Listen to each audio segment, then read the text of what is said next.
Bismillahirrahmanirrahim. Assalamualaikum warahmatullahi wabarakatuh. Waalaikumsalam warahmatullahi wabarakatuh. Alhamdulillah. Wassalatu wassalamu alaika ya Rasulullah. Wassalatu wassalamu alaika ya Rasulullah. Wassalli wa sallim ala nabiyyina Muhammad wa ala ali Muhammad amma ba'du. Ibu Hajatuti dan pengurus semua yang saya muliakan, Ustazah Bu Ati Satar yang kami sangat banggakan, para ibu haja, para bini sepuh, para ibunda, puji syukur alhamdulillahirabbil alamin pada siang menjelang sore hari ini di Masjid Istiqomah daerah Kemayoran kita bisa berkumpul bersama dalam rangka mencari ilmu, silaturahmi, menukar cerita kebahagiaan, kemudian saling sapa, saling berikan aura kebaikan, insya Allah yang sakit disembuh, yang sumpah jadi plong, yang nggak punya uang amin, jadi kalau punya Allah yang kasih ya Bu ya, amin amin ya robbal alamin. Salawat dan salam mudah-mudahan Allah tetap dilimpahkan kepada beliau Nabi kita Muhammad Sallallahu Alaihi Wasallam yang insya Allah di yaumil kiamat kelak kita sangat harapkan syafaatnya. Allahumma sholli ala Muhammad wa ala ali Muhammad. Para bunda, para jamaah, Bismillahirrahmanirrahim. Kita sekarang buka bab fikih. Babnya adalah kiblat, Ka'bah atau jihad. Bunda yang saya muliakan, semua pendapat para mazhab, 4 mazhab ya, atau pendapat ulama fikih wajib menghadap kiblat untuk syarat sahnya sholat. Yang menjadi perbedaan itu adalah 2, harus lempeng Ka'bah atau cukup arah aja. Karena Indonesia ini adalah di timurnya Mekah, yang mana Ka'bah itu ada di Mekah, kan Bu? Nah berarti kita menghadap ke arah barat, kan Bu? Jadi 2, wajib manteng lempeng atau cukup arahnya aja. Ya kalau lempeng manteng lempeng ya tarik aja benang. Ya mungkin nggak? Kagak mungkin kan? Itu dulu kan masa Allah. Pas sekarang kan ada kompas ya Bu ya. Sekarang sih gampang semua canggih. Kompas pun sekarang ada di sini Bu. Ya Bu juga. Mira, oh arahnya ke sana, oh miring kiri, miring kanan, kurang menyong kiri. Yang dimengsongi jangan masjidnya, kasihan masjidnya digubrak bolak-balik. Jamaahnya aja gitu. Kalau emang Bunda katakanlah ada orang yang strict banget, yang fanatik banget, kudu pokoknya menyong kesana dikit loh, barat daya gitu kan ya. Pokoknya begitu aja. Tapi ada pendapat kalau Imam Syafi'i mengatakan bahwa gitu kan ya, bagi orang yang jauh dari Ka'bah pokoknya menghadap arah Bu ya. Pokoknya arah udah. Pun Ka'bah kan gak gede kan Bu, cuma kotak doang kan. Nah jadi kalau mazhab Hanafi, Syafi'i itu gini, yang dekat yang lihat Ka'bah yang wajib kan Ka'bah. Makanya di Mekah orang sebaiknya melingkar kan Bu, melingkar menghadap Ka'bah kan Bu, ada yang gitu kan, sono gitu kan, semua arah. Karena memang dia lihat Ka'bah. Tapi bagian jauh cukup ke arah. Ya tadi Bu, kita kan timurnya Mekah, maka pokoknya barat sudah cukup ya. Jadi jihad itu arah Bu, arah.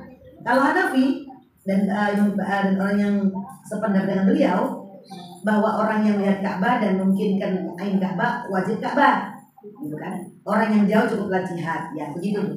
Jadi intinya yang enak tuh gitu Bu. Yang jauh pokoknya ke arah barat, yang dekat yang lihat Ka'bah baru kita ke arah Ka'bah.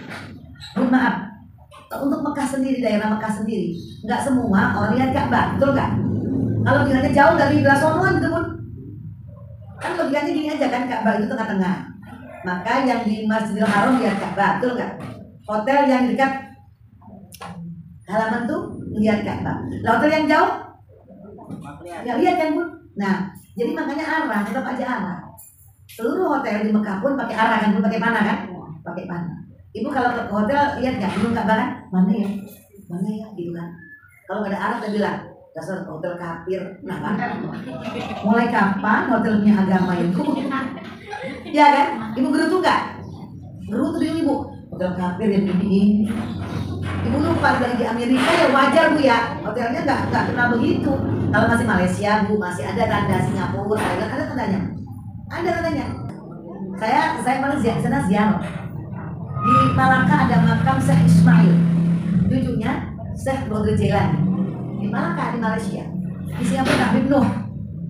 Habib Nuh, namanya kami dari Singapura banget itu.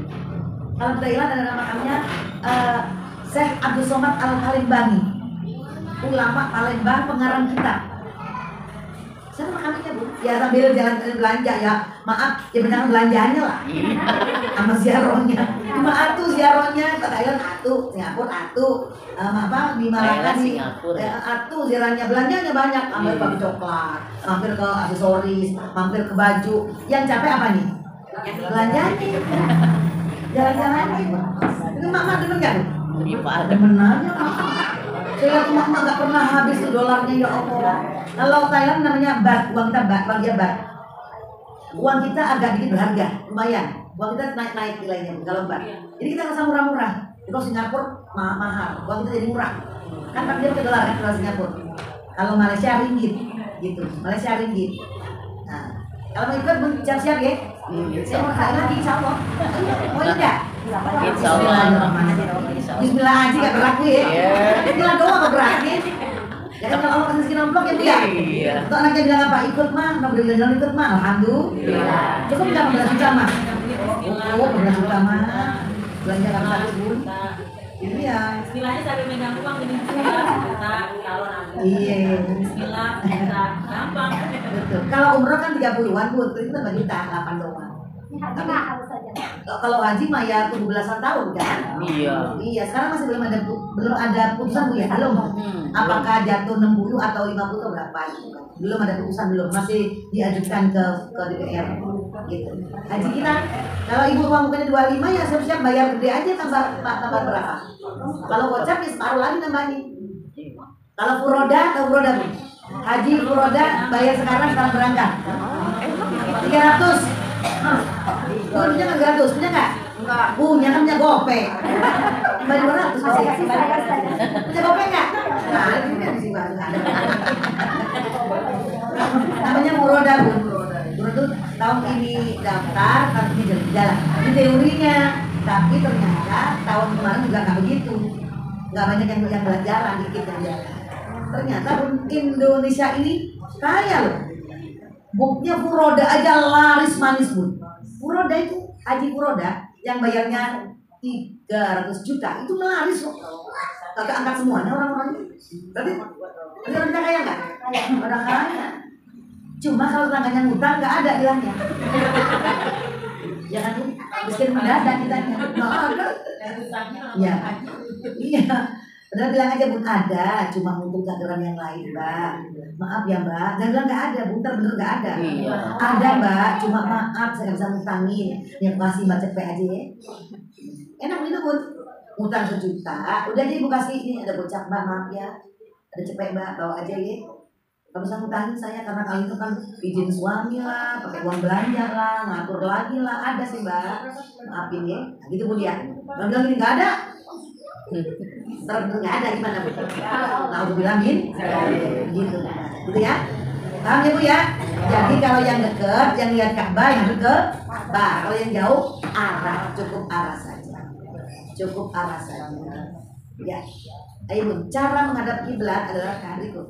Jadi penjelasan ini cara orang menghadap kiblat, gitu ya Bu ya? Ya kan? 1. Kalau mungkin yang menghadap kiblat. 2.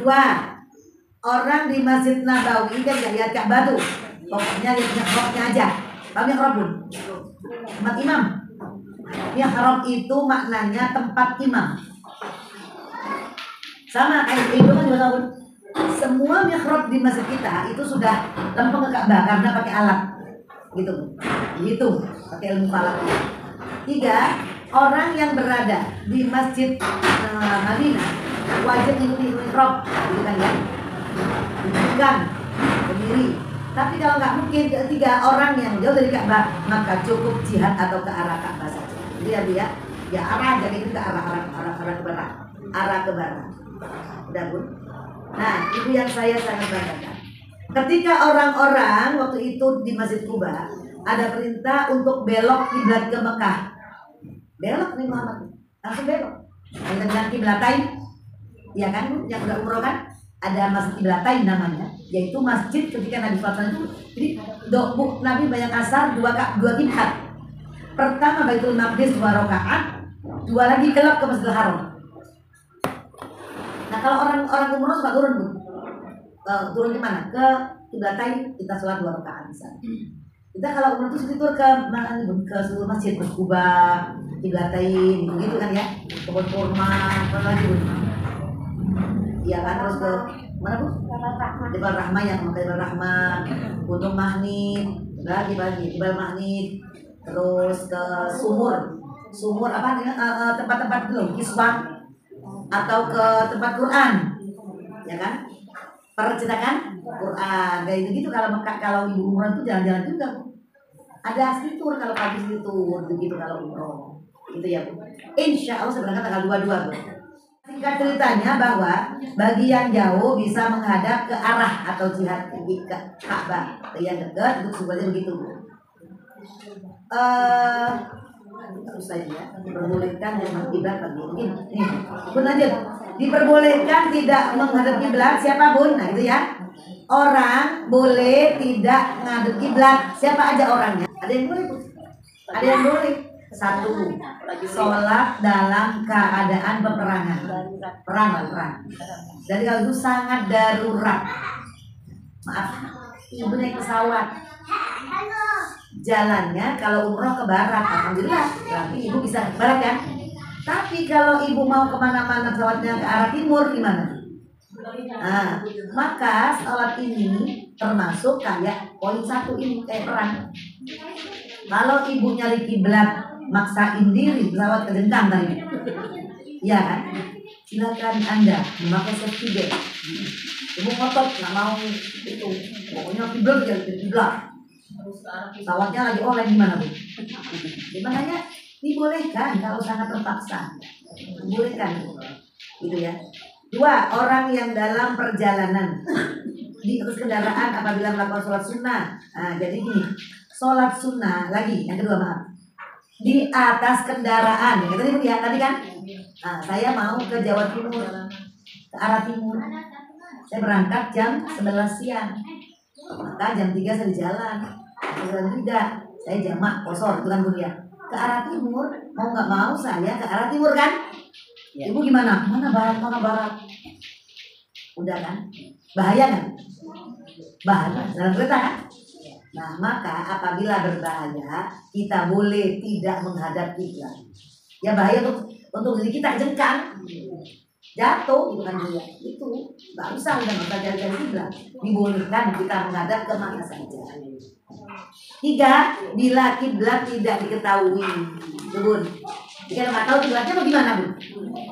Nih, di tengah lautan orang, dia HP-nya mati. Orang nelayan tuh dia canggih loh, dia bisa lihat oh ini bintang ini, dia dari timur dari barat dia tahu hafal. Itu mendung kali itu mendung, bintang nggak nampak, bulan boro-boro. Ya kan HP baterainya mati, kompas kagak bawa, di tengah-tengah laut. Wudhu pakai air laut sah apa enggak? Sah. Ya sholatnya dari kiblat, gak ketemu kamu pokoknya udah semua tutup. HP nggak bisa, semua nggak bisa, maka boleh sholatnya pakai menghadap ke arah mana saja. Jadi Islam itu memang indah, namanya indah. Ya berlanjut pokok. Rukun sholat sekarang yang saya sangat muliakan, sekarang pindah bab ya. Bab rukunnya sholat. 1, niat. Niat kan Bu, innamal a'malu tergantung niatnya. Niat gitu kan ya. Asal makna niat itu menyengaja. Sengaja banget. Jauh-jauh datang enak. Kok jauh-jauh datang Bang? Kok jauh datang sih lu? Udah niat gue. Nah, geran Bu. Kalau niat mah jauh nyampe aja. Kok nggak serem ya? Gelap tahu di sini tuh. Dan niat gue. Gitu. Ngapain Mbak? Dari laki gue tahu. Biasanya orang kalau kepepet, yang takut jadi berani. Ya kan? Yang sedih nggak sedih. Pokoknya pinter. Maka saya bilang gini, ada ini ngomong ngantur temen saya itu ada dulu yang ini penakut banget pokoknya. Ragu, penakut, pendiam. Kasih Allah ujian lakinya selingkuh. Ngapa dia nyari pun? Dia nyari pagi siang sore nyari, saya bilang hebat dia yang berani sekarang. Berani dia. Yang dulu dia tuh tergantung sama laki ini, sekarang jadi enggak tuh. Dulu makan begini mas, ya. Lihat, kamu lihat kan Dad? Daddy, Dad. Sekarang enggak bu. Dia tuh lulusan pokoknya anak kuliahan dan nggak kerja karena emang lakinya cuma cukup dia hidup pokoknya. Kalau saya masih miskin dia udah kaya. Dikasih Allah ujian begitu, ya Allah survive. Langsung dia nyari lagi, apalagi dia akhirnya ngedosen bu. Di dosen dia. Saya bilang, lu kalau laki lu kasih itu dosen lu.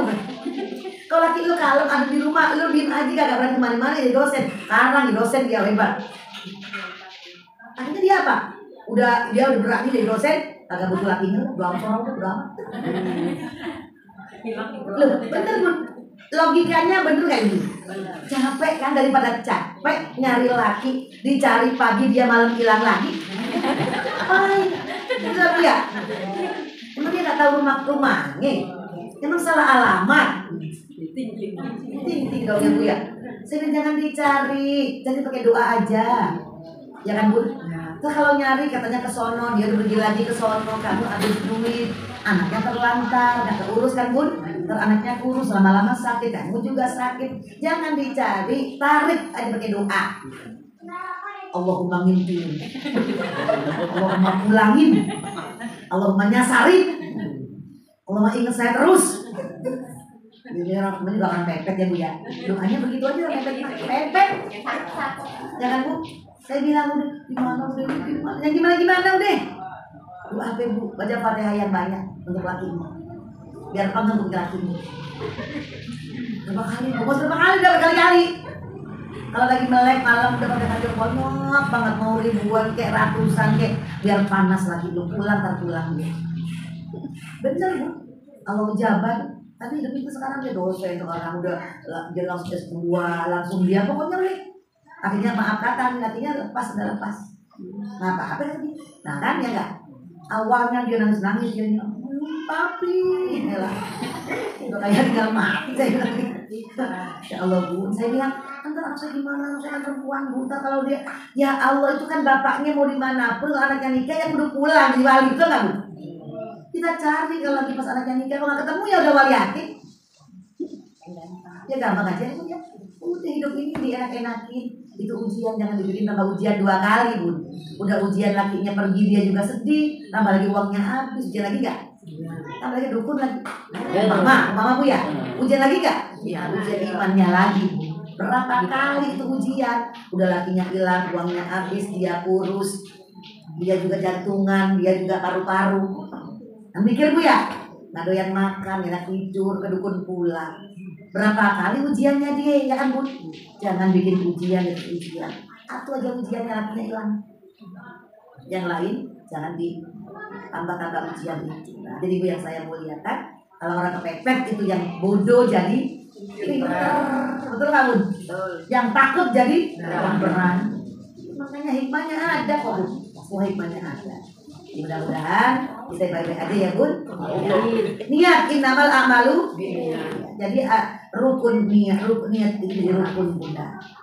Niat itu adalah menyengaja satu perbuatan karena mengikuti perintah Allah supaya Allah ridhoi. Inilah yang dinamakan ikhlas. Makanya ada orang-orang niatnya pakai kata-kata lillahi ta'ala. Betul nggak? Lillahi ta'ala, bukan lillahi ta'ala. Ya kan? Sebagian orang kan yang ada yang punya pakai usoli ya.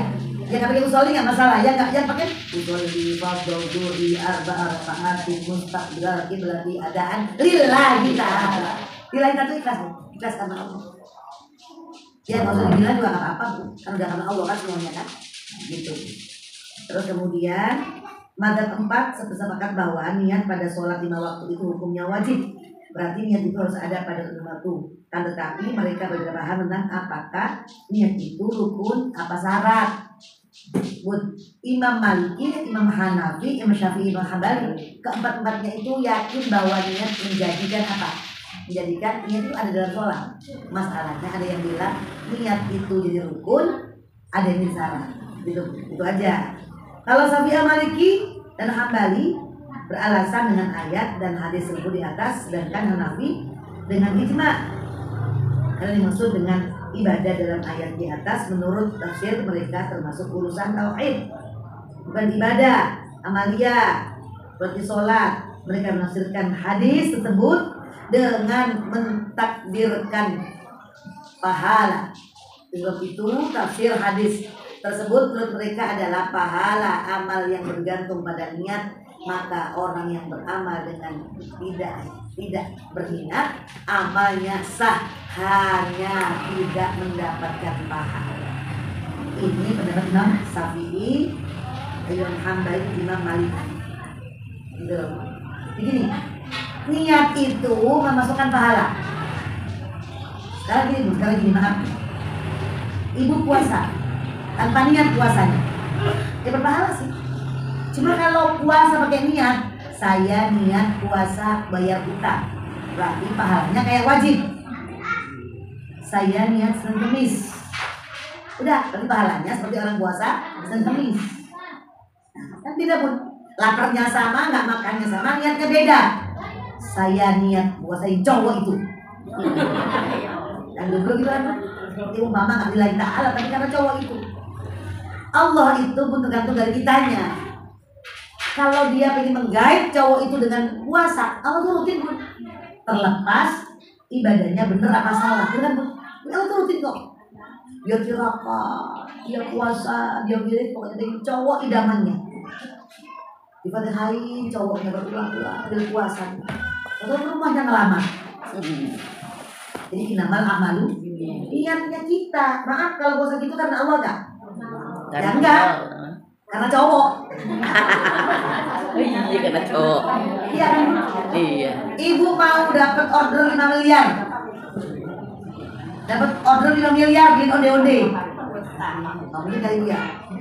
Itu ordernya yang rebut banyak puasa. Saya puasa biar ordernya datang ya Allah, dan suami saya ya Allah. Kata lakinya, "Mah puasa mah?" "Iya Pak, puasa Pak." "Order dulu." Pegol. Dia gol. Gila kita ala nggak? Ya enggak. Berarti apa? Real order. Real order, real bisnis. Pahala nggak? Tapi Allah turutin. Allah turutin. Kata Allah, lu yang minta lu turutin nggak? Turutin. Tapi pahala nggak? Nggak pahala. Karena ketemu order itu. Mendingan puasanya karena Allah. Orang yang puasa itu biasanya makbul, doanya di order, Allahumma ya Allah, semoga yang lain kalah ya Allah. Nanti jangan saya menang 5 miliar ya Allah. Semoga semua yang baca proposal pada ngantuk ya Allah. Hanya kalau saya yang nggak ngantuk ya Allah, yang nilai ya Allah. Jadi ngomong gitu, ngomong gitu pun gol lama-lama.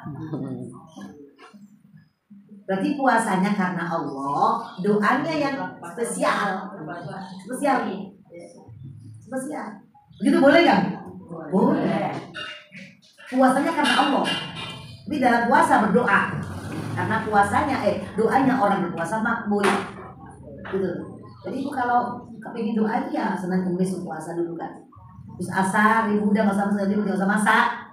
Terus asar mandi baca Quran. Doa, zikir, doa, wirid, doa nunggu maghrib. Pas beduk, buka air putih hangat. Ada kurma dimakan 3, alhamdulillah. Kenyang gak makan? Ya kan Bu? Iya. Dan maghrib deh. Selama maghrib deh geratak nyari ada telur kayak ada nasi gak wadah nasi gorengan, umpama gitu kan. Jadi dia gak repot dengan mau buka puasa ngumpulin segala masakan sayuran.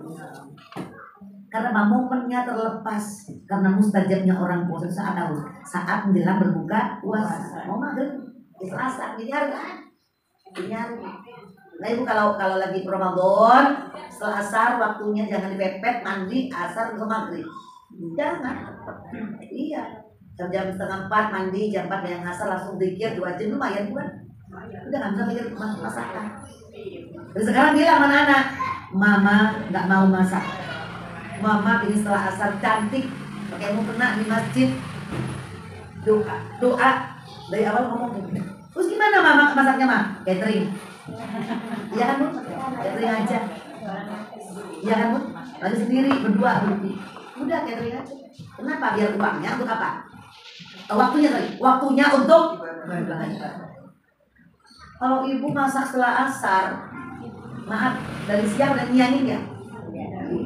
Pasti. Habis oh mesti nyanyi dulu kan? Ngorek perutnya ikan digaremin dibiarin, dagingnya dibiarin, sayurnya udah kan lagi asar nih, banyak asar untuk masak, dimasak capek, tidur kan? Jam 5 tidur kan? Orang ibadah dia tidur, mau dilamin, jadi bunda sekarang perlu kerja yang hemat, ya, jadi kerjanya hemat, supaya dengan doanya banyak, ibadahnya banyak. Kalau punya suami sih makan diri enak punya suami kan harus gimana? Nurutin suami. Pak masak simpel ya Pak ya, gitu kan. Ada ikan di kulkas dengan goreng, ikan di sambal selesai. Iya kan? Kenapa? Karena nggak mau ngalahkan waktu habis asar dulu. Sajak. Allah. Subhanallah walhamdulillah wala ilaha illallah wallahu akbar wala haula wala quwwata illa billahil azim. Dua, berdiri bagi yang mampu. Ayo baca Bun, berdua Bun, silakan. Siapa Bun? Bareng nggak mampu? Mata kedip. Iya, isyarat. Isyarat nggak mampu? Disolatin. Iya betul. Bun kalau sholat sunnah boleh duduk. Boleh. Boleh. Tapi beda pahalanya lah. Oh iya. Gitu. Sakit gitu, nggak bisa diri. Ya, duduk aja. Ya biasa aja kan? Gini, Allahu Akbar, Allahu Akbar, Allahu Akbar. Ya kan? Atau duduknya di bawah boleh. Di kursi boleh. Kalau di kursi ibu kakak bisa sujud, ya kan? Kalau masih kuat jangan di kursi, biar bisa sujud Bun. Ya kan, kaki aja duduknya itu gelembong. Kenapa? Biar bisa sujud. Karena ibadah yang paling dekat kepada Allah sujud itu. Dekat kepada Allah. Tapi kalau kena apa pusing gimana? Jangan Bun. Ini sakit namanya Bun. Ya bagian sehat, bagian aman. Maka berdiri bela. Duduk sendiri. Udah caranya. Kalau sholat wajib, itu wajib Bun. Zuhur, asar, maghrib, isya itu wajib berdiri bila mampu, bila sehat. Bila nggak mampu ya sekuatnya. Ada orang berdiri sholat itu di kursi begini nanggung, dia kan duduk diri kan, diri kan, diri. Allahu Akbar. Pas ruku ngapain? Ruku dia, kan? Berarti kursi. Allahu Akbar. Allahu Akbar. Lalu setengah Allah dengan tidak. Pas sujud duduk dia. Dia nggak kuat. Ya boleh. Dia pengen gerakan. Dia pengen gerakan dia. Dia nggak kuat gini aja udah. Ya itu gitu kan. Takbir, ruku, sampai Allah sujud gitu kan. Nggak kuat. Maka sekarang dikuat-kuatin mumpung dengkulnya masih kuat. Betul kan? Kalau dia nggak kuat malah udah stroke, masya Allah bilang dari ya Bu ya. Enak. Gitu ya Bu. Di berdiri itu bagi orang yang mau. Allahumma arhamna bil Qur'an.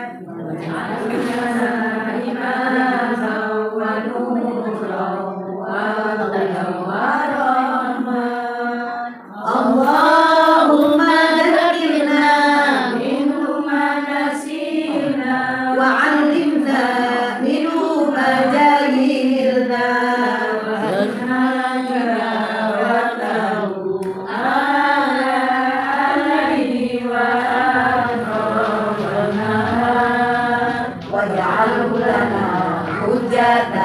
Ya Rabbal Alamin, ya Arhamar Rahimin, amin ya Rabbal Alamin. Semoga bersehat, berkah, manfaat, panjang umur, jauh bala, jauh fitnah, jauh musibah. Al-Fatihah. Alhamdulillah. Iya karena iya karena Alhamdulillahirabbil alamin. Subhanakallahumma wa bihamdika asyhadu an la ilaha illa anta astaghfiruka wa atubu ilaik.